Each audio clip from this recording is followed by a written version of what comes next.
let me tell you guys a story. This was summer a few years ago, and I had made plans with a platonic female friend of mine. Now, this person I had had a good relationship with, I always enjoyed spending time with her, and was somebody that I could completely relax and just be myself around, as well as enjoy the time with.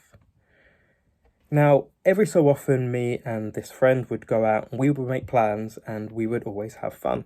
Now, it just so happened that this weekend when we had made plans to meet up fell on one of those rare occasions when the UK has an absolutely blisteringly hot burst of sun.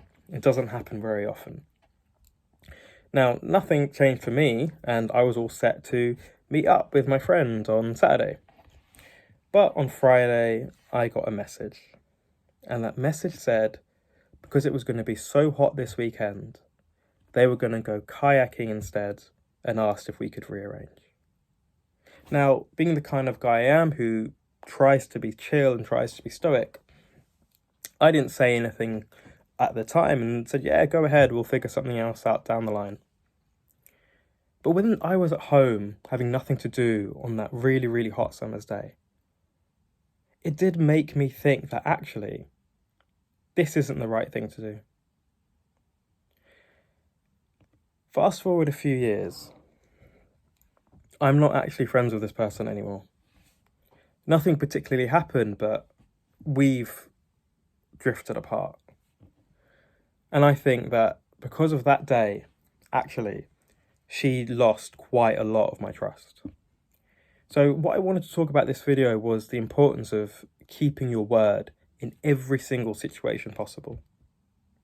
We want to be trustworthy and reliable people, because when we let somebody down, we become this dilly-dally, wishy-washy, unreliable person, which isn't going to help foster those close connections that we as human beings really badly crave.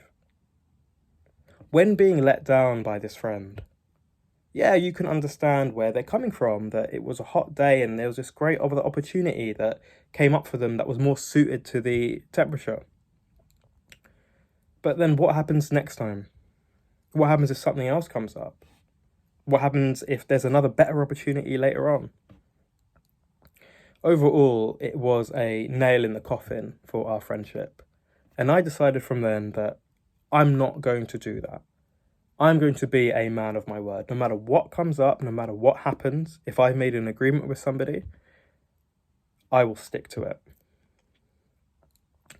The reason that this is so important is that we need to cultivate ourselves to be reliable and trustworthy people, for people to form that connection, for people to be able to drop their boundaries and their walls and really be their authentic selves around us so that we can be our authentic selves around them. But also think about it from this angle where if you tell someone that you're going to do something and you always follow through, you will do it to yourself too. If you tell yourself, I'm going to be at the gym tomorrow, 8 o'clock, you will be there if you are a man of your word. But if you're someone that dilly-dallies, yeah, maybe, hypothetically, yeah, I'll see, maybe something else could come up, then something else will come up when it comes to your responsibilities too. So from now on, I've decided that I will always be a man of my word. And I would say that in the position I am today, that I've got a few really, really close, cherished friendships of people who I would trust and who I would also never let down. And vice versa for them too. So if we really, really want the best out of life, one thing that we're going to have to do is become people who stick to what we say and become men of our word.